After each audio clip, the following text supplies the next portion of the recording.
Let me make sure this isn't crazy loud. All right, I think that should be better on the volume. Well, we actually picked up over 3 inches of rain, believe it or not, here in Augusta at both Daniel and Bush Field. So this will actually go down as the second wettest October 12th on record for us here in Augusta. Now, if you're wondering what the number one highest rain total for October 12th is, it was actually back in 1990, which I'm sure a lot of our longtime viewers remember this event. This was significant flooding, not only for Augusta, but really the entire CSRA. Actually, just outside of Louisville in Jefferson County, they got close to 20 inches of rain in less than 24 hours. Heavy rains really spread across the region. It actually ended up flooding Rays Creek, which ended up to impacting Amon Quarter at Augusta National Golf Club, completely taking out the 11th green. There was 4 fatalities. Unfortunately, a federal disaster actually had to be declared for Augusta, and it led to over $150 million in damage across the area. So that was actually one of the worst floods in Augusta's history. Luckily, it was not that impactful with the heavy rain today.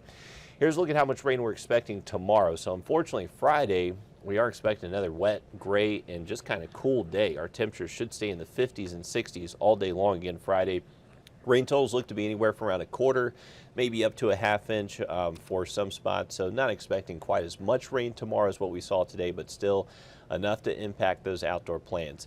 It's all going to be thanks to our next incoming cold front. So this is actually bringing some snow across the Rockies out west, and we're not seeing any snow from this system for us, but it is going to bring us some rainfall, most likely starting late tonight and early tomorrow.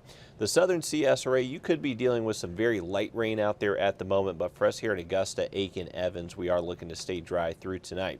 Once we get into early tomorrow morning, you can see the rain chances mainly for the southern CSRA, but they will continue to just kind of push north as we head towards lunchtime in the afternoon.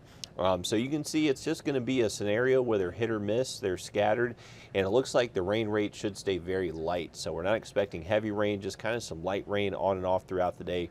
There will be times to where Sandersville is dry, Augusta's wet, and it will go back and forth. These will just be very hit or miss. So unfortunately, not the best weather for opening night of the fair tomorrow night. We also have those high school football games. Definitely plan on taking an umbrella and a poncho with you to those games. Luckily, into the weekend, we do see a front that's going to push through, and this is going to take all the rain east of us as we head into the weekend. So a nice, pleasant Saturday on tap. High temperatures hitting the mid to upper 70s, and then heading into our Sunday, it will just cool off a little bit more. So a lot better fair weather once we get into the weekend. Here's our day planner of the next couple of days. So remember, Friday, not too much different than today as far as temperatures go. We'll stay in the upper 50s tonight and then only increase those highs to the mid and upper 60s tomorrow afternoon. Rain chances really at any point during the day Friday all the way through Friday night, but rain will clear out during the day Saturday.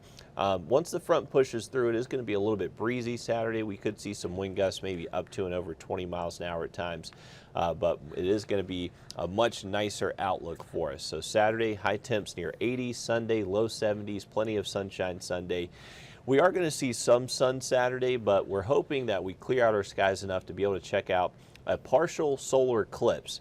So one thing I want to emphasize with this is that this is not like what happened 6 years ago. This is an annular eclipse. So there are portions of the U.S. that are going to have an annular eclipse, which basically creates the ring of fire. The moon doesn't completely cover up the sun, and it just leaves a little slither of sun around the moon, and that's where you get the ring of fire.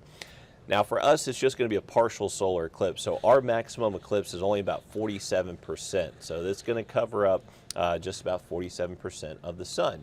So you can't look at this with regular sunglasses. You have to have a special solar filter.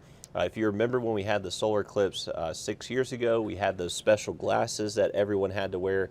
You're going to need a pair of glasses like that. So it doesn't matter if your sunglasses are polarized or not. That is not going to help you. Please do not stare at the sun with just without proper eye protection. One way you'll be able to see this without directly looking at the sun is that it's going to cast shadows in the shape of this crescent. So that's going to be really cool to see. It's going to create some really funky shadows across the area. But pretty cool to check out. We're hoping we can clear out our skies. The partial eclipse for us here in the CS area is going to start roughly at around 11:48 a.m. Maximum eclipse of 47% at 1:17 p.m. And then we'll see the partial eclipse end at 2:48 p.m. Saturday. So if you want to check this out, that's your window to see it, and make sure you do have that proper eye protection with you as well. The fair is also in town. That's going to kick off Friday. Not looking great for opening night Friday, but into the weekend, great fair weather. High temps or temperatures in the afternoon once gates open should be in the 70s. Very comfortable. Some cooler nights back down to the 50s. So definitely take advantage of some great fair weather this weekend, and pretty much all next week looks really nice as well. And temperatures definitely will feel fall-like Monday all the way through next Thursday. We're actually getting some mornings back down to the low 40s, so a little bit chillier outlook next week.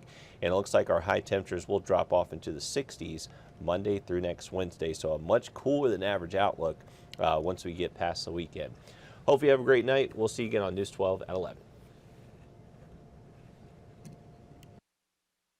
A wide variety of